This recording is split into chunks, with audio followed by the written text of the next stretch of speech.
অবশ্যই লিখতে পারি, তাই না? একদম উচিত। অনুপাতকে তো বাই আকারে লিখতে পারি, R1 বাই R2 সমান 2/3।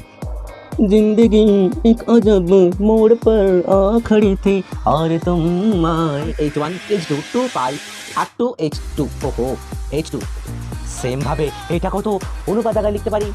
অনুপাত আকারে আছেই, এটাকে বাই আকারে লিখতে পারি, তাই না? অনুপাতটাকে বাই আকারে লিখতে পারি কিনা? একদম পারি। তার মানে এটা কি করা যাবে? जिंदगी एक अजब मोड़ पर आ खड़ी थी फिर मैथ्स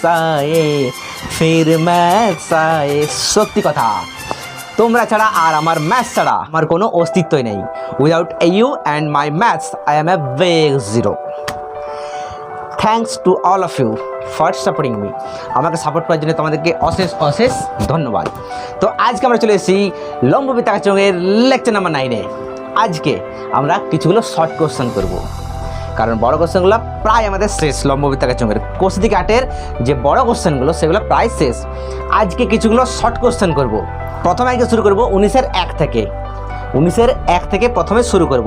আর শুরু কোথায় করব? বোর্ডে কিনে শুরু করব, তাই না? তো বোর্ডে চলো যাওয়া যাক। তো আমরা চলে এসেছি 19-এর 1-এর কোশ্চেনটাতে। কী আছে? দুটি লম্ববৃত্তাকার চোঙের ব্যাসার্ধের অনুপাত দেওয়া আছে আর উচ্চতার অনুপাত দেওয়া আছে। আমরা প্রথমে ধরে নিচ্ছি এই চোঙটির ব্যাসার্ধ R1 আর এই চোঙটির ব্যাসার্ধ R2। তাহলে ব্যাসার্ধ দুটির অনুপাত মানে কি R1:R2, এটা আমাদের দেওয়া আছে 2:3। তার মানে এটা কি লিখতে পারি? R1:R2, সেটা কি লিখতে পারি? R1/R2 লিখতে পারি কি না? অবশ্যই লিখতে পারি, তাই না? একদম উচিত। অনুপাতকে তো বাই আকারে লিখতেই পারি। R1/R2 সমান 2/3। ক্লিয়ার? মানে R1/R2 এটার ভ্যালু হয়ে গেল 2/3। একইভাবে আর কি দেওয়া আছে? উচ্চতা দুটির অনুপাত মানে কি H1:H2। H1:H2 সমান কত? 5:3। তার মানে এটাকেও তো লিখতে পারি H1/H2। H1/H2 সমান 5/3। ওকে, তাহলে R1/R2 এটার মানটা পাওয়া গেল 2/3 আর H1/H2 এটার মানটা পাওয়া গেল 5/3। আমাদের কি বের করতে বলেছে? বক্রতলের ক্ষেত্রফলের অনুপাত। তার মানে এই চোঙটার বক্রতলের ক্ষেত্রফল কত হবে? 2π। সূত্র কি হয়? সূত্র 2π/h। তাহলে 2π, আর এখানে তো কি হবে? এটার জন্য তো আর নয়, এটার জন্য R1। তাহলে 2π/R1 h যে কি আছে H1। সেমভাবে এটার কত হবে? 2π/R2 তার মানে এই দুটার অনুপাত। অতএব 2π/R1 is to 2π/R2 ওহো H2। সেম ভাবে এটাকেও তো অনুপাত আকারে লিখতে পারি। অনুপাত আকারে আছেই, এটাকে বাই আকারে লিখতে পারি, তাই না? তাহলে এটাকে বাই আকারে যদি লিখি 2π/R1 তাই না? তাহলে এবার কি হবে? এবারে কাটাকাটি হবে। কি হবে? কাটাকাটি হবে। কাটাকাটি করো। 2 π ক্যান্সেল। তার মানে R1/R2 দেখো তো লেখা যাচ্ছে কিনা? R1/R2 ইন্টু H1/H2, ঠিক কিনা? একদম ঠিক। কেন ঠিক নেই? R1/R2 এটা মানটা কত? 2/3 ইন্টু এই যে এটা ইন্টু H1/H2 কত? 5/3। তার মানে হচ্ছে 5 দুগুণে 10, 5 দুগুণে 10 আর 3 3 9। তার মানে 10/9। তাহলে এটা বাই আকার আছে, এটাকে তো অনুপাত আকারে লিখতে পারি কি না? একদম পারি। 10/9 সেটা লিখতে পারি 10:9। ব্যাস। তার মানে দুটি চোঙের বক্রতলের ক্ষেত্রফলের অনুপাত হয়ে গেল 10:9। বাস, question finished. So next go to the next question. এইবারে আমরা চলে এসেছি 19-এর 3-এর কোশ্চেনটাতে। স্যার 2-1টা কি হলো? 2-1টা তোমাদের জন্য হোমওয়ার্ক, কারণ 19-এর 1-1টা যেমন করলাম সেমভাবে 2-1টা হবে, শুধুমাত্র একটু ফর্মুলাটা। আগেরটা বক্রতলের ক্ষেত্রফলের অনুপাত বের করলাম, এবারে আয়তনের অনুপাত বের করবো, তাই তো? 2 নম্বরটাতে ওটা তোমাদের জন্য হোমওয়ার্ক। আমি এবার 3-1টা করছি। 3-1 কি দেওয়া আছে? দুটা লম্ববৃত্তাকার চোঙ দেওয়া আছে যাদের আয়তনটা সমান। কিটা? আয়তনটা সমান। আর তাদের উচ্চতার অনুপাত দেওয়া আছে। উচ্চতার অনুপাত ধরে নিচ্ছি এটার উচ্চতা H1, এটার উচ্চতা H2। তার মানে H1:H2 সমান কত দেওয়া আছে? 1:2। অনুপাতটাকে বাই আকারে লিখতে পারি কিনা? একদম পারি। তার মানে এটা কি করা যাবে? H1/H2 সমান 1/2। আমাদের বের করতে হবে R1:R2 মানে ব্যাসার্ধ দুটির অনুপাতটা বের করতে হবে। এদের এক কাজ করো, এটার আয়তনটা কথা বলো তো, পাই R1² H1, সূত্র পাই R²H, সেখানে এখানে আর এর জায়গায় R1, এইচের জায়গায় H1, তাহলে পাই R1² H1, এটা হচ্ছে এই চোঙটার আয়তন। আর এই চোঙটার আয়তন কত হবে, পাই R2² H2। তাহলে আয়তন দুটা সমান দেওয়া আছে, তার মানে কী হবে, পাই R1² H1 সমান পাই R2² H2। তাহলে বোথ সাইড থেকে, দু সাইড থেকে পাই পাই ক্যান্সেল হবে, অবশ্যই হবে। এবারে R1² আছে আর H1 আছে, এই যে R2 সেইটাকে এই যে নিয়ে এলাম R2² H2, তাহলে এই যে কিছু না মানে এক থাকছে। এইবার ভালো করে দেখো, এই যে R1²/R2², সেটাকে কি লিখতে পারি, R1/R2 তার হোল স্কোয়ার ইন্টু H1/H2 মানে কত, 1/2। এই যে H1/H2 মানটা কত, 1/2, তাহলে এখানে 1/2 সমান 1। তার মানে কী হবে, এটা এখানে যদি করি তো R1/R2 তার হোল স্কোয়ার, এই যে ইন্টু হাফ 1/2, সেই দুটো যদি করে গুণ করে দিয়ে কত হবে, 2 × 2, আর একটা নিচে 1, ক্লিয়ার। এইবারে কী করবো, R1/R2 যদি স্কোয়ারটা তুলে দিই তাহলে কী হবে, এটা এদিকে রুট হয়ে যাবে 2/1। তার মানে R1/R2 সমান কত হবে, √2 এর বর্গমূল তো √2, 1 এর বর্গমূল 1, তার মানে কী হবে, R1:R2 সমান √2:1। R1/R2 সেটাকে অনুপাতে লিখতে দিতে পারি, R1/R2 সেটাকে কী লিখবো, R1:R2 সমান √2:1। তার মানে চোঙ দুটির ব্যাসার্ধ কে ছিল, R1, আর এই চোঙটির ব্যাসার্ধ ছিল R2। তার মানে R1 আর R2-র অনুপাতটা হচ্ছে চোঙ দুটির ব্যাসার্ধের অনুপাত। তার মানে ব্যাসার্ধ দুটির অনুপাত হয়ে গেল √2:1। আর একটা লম্ববৃত্তাকার চোঙ আছে, ছবিটা আঁকা যাক, তাই তো। जिंदगी एक अजब मोड़ पर आ खड़ी थी और तुम आए, ছবিটা আঁকবো যে, এটা হচ্ছে একটা লম্ববৃত্তাকার চোঙ। এই লম্ববৃত্তাকার চোঙটির ব্যাসার্ধ আমি ধরে নিচ্ছি আর, উচ্চতা H। তোমরা ভাষা লিখবে, ধরি চোঙটির ব্যাসার্ধ আর একক, উচ্চতা H একক, অতএব আয়তন কত হবে, অতএব আয়তন পাই R² H ঘন একক। তাহলে যখন ব্যাসার্ধ আর একক, উচ্চতা H একক, তখন আয়তন পাই R² H ঘন একক। এখন যদি ব্যাসার্ধকে অর্ধেক আর উচ্চতাকে দ্বিগুণ করা হয়, তাহলে এখন ব্যাসার্ধ কত হবে, এখন ব্যাসার্ধ অর্ধেক মানে কত, R/2। এই যে ব্যাসার্ধ আগে ছিল আর, এখন R/2, উচ্চতাকে দ্বিগুণ করা হয়েছে, উচ্চতা কী করা হয়েছে, দ্বিগুণ মানে কত, 2H। তাহলে এখন আয়তন কত হবে স্যার, আয়তন হবে পাই, সেম পাই R², এখানে আর যে কত হবে, R/2 তার স্কোয়ার, R/2 তার স্কোয়ার, পাই R² H, এই যে কত, 2H। তার মানে পাই আর এর স্কোয়ার মানে আর এর স্কোয়ারে থাকলো, আর 2 এর স্কোয়ার কত, 4 × 2H, তাহলে 2 ক্যান্সেল, তার মানে কত হচ্ছে পাই R² H/2, এই যে নিচে 2 আছে সেটা। তার মানে আগে আয়তন কত ছিল, পাই R² H ঘন একক, এখন আয়তন কত হলো, পাই R² H/2, মানে কি আগে যত ছিল তাকে 2 দিয়ে ভাগ করা আছে, 2 দিয়ে ভাগ মানে কি, অর্ধেক। তার মানে এখনের আয়তন আগের আয়তনের অর্ধেক হয়ে গেল, বুঝতে পেরেছো। তার মানে কী লিখবো, অতএব এখনের আয়তন অর্ধেক, ক্লিয়ার। চলে এবারে পরের কোশ্চেনটাতে।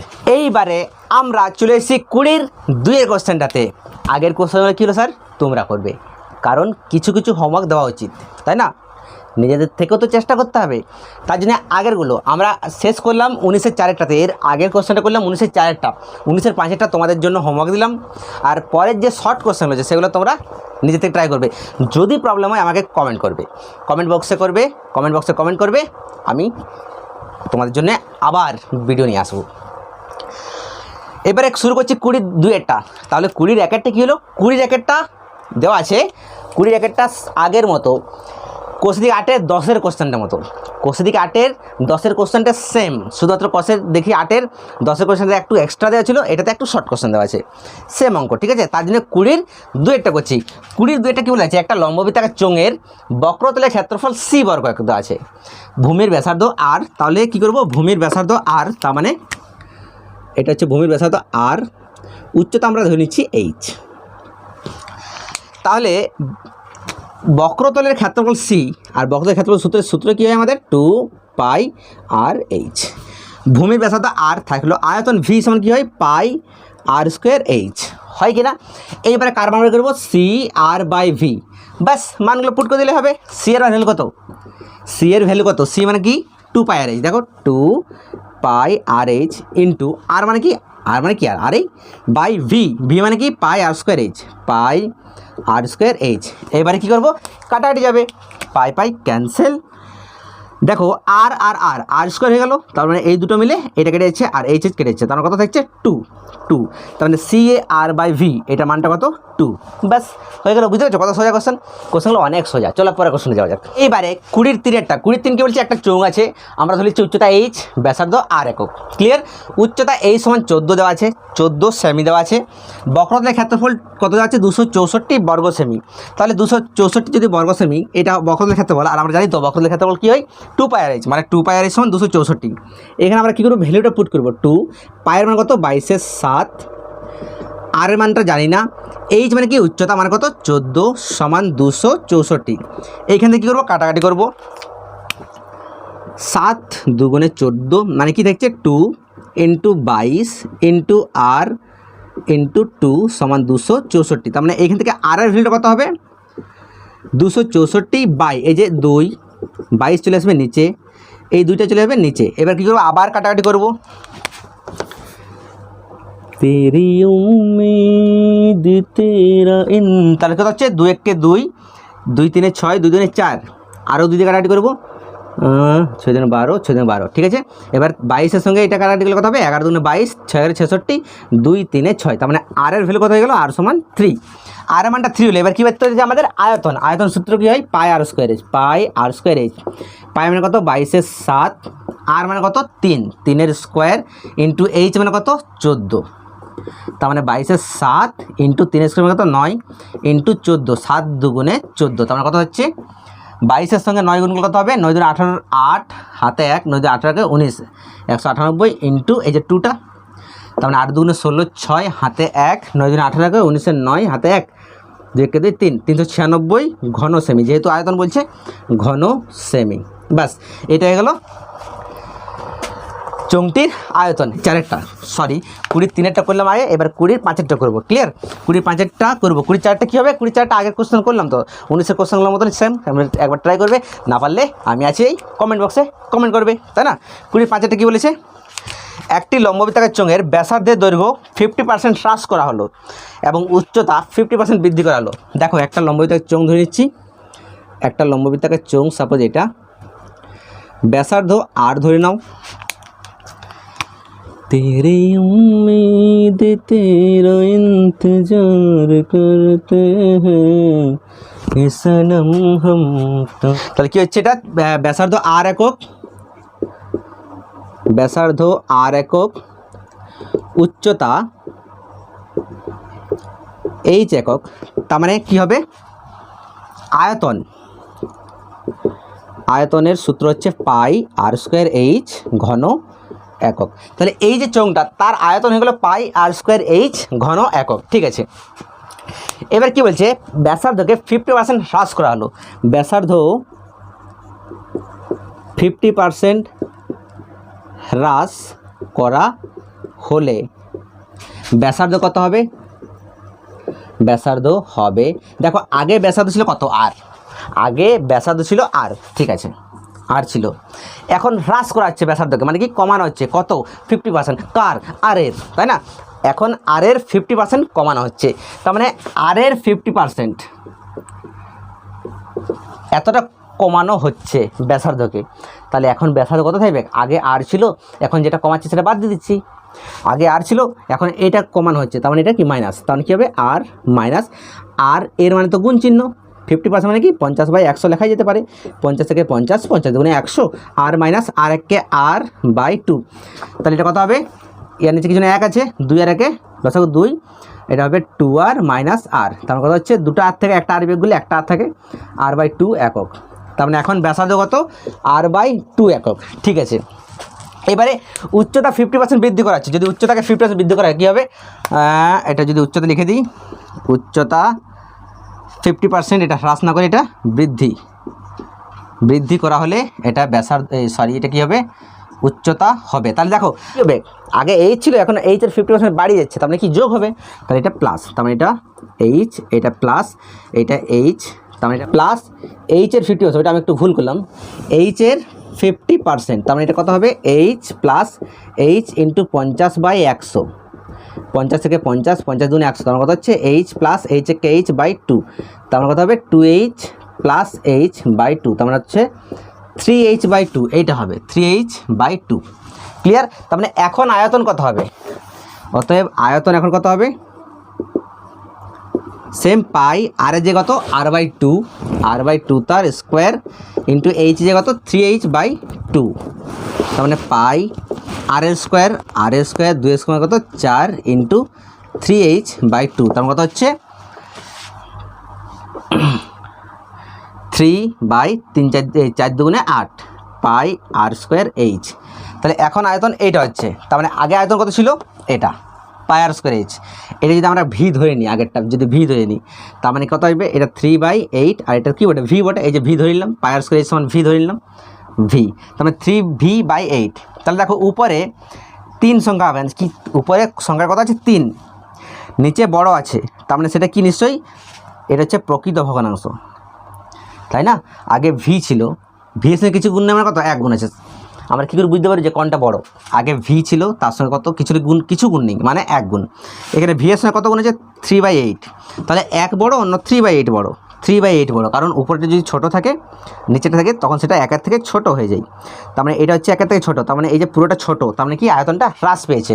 কত হ্রাস পেয়েছে? আগেরটা থেকে, ভি থেকে এটা বিয়োগ। তাহলে কী লিখবো এবার আমরা? যে আয়তন হ্রাস পেয়েছে ভি মাইনাস 3v/8। এর নিচে 1 আছে, 8 আর 1 লসাগু 8, 8v মাইনাস 3v, মানে এটা হয়ে গেল 5v/8। তার মানে এতটা হ্রাস পেয়েছে। তাহলে কি কতটা হ্রাস পেয়েছে? 5v/8। তার মানে কি আগেরটা পাই r² h, ওইটা সমান কী ধরেছিলাম? ভি ধরেছিলাম, তার মানে কি ভি থেকে হ্রাস পেয়েছে 5v/8 একক। অতএব 1 থেকে হ্রাস পেয়েছে 5v/8, এই ভিটা নিচে চলে গেলো, এত একক। অতএব 100 থেকে হ্রাস পেয়েছে কত? 5v/8v ইন্টু 100, ভিভি ক্যান্সেল, 4 2 8, 4 25 100, তার মানে 5 25 125, 5 25 125/2। এটা যদি ভাগ করি তো আমার কত হবে? 62.12 এত একক। তার মানে যদি আমরা বলি যে আয়তন কত হ্রাস পেয়েছে? 62.12% হ্রাস পেয়েছে। বুঝতে পেরেছো কত সোজা কোশ্চেন ছিল? কি আমরা লম্ববৃত্তাকার চোঙ শেষ করে দিলাম। এবারে দেখা হচ্ছে তোমাদের সঙ্গে নতুন কোনো ভিডিওতে, নতুন কোনো চ্যাপ্টারে, নতুন কোনো থিঙ্কিং নিয়ে। ততক্ষণ পর্যন্ত ভালো থাকো, সুস্থ থাকো, হ্যাপি থাকো, বাই বাই।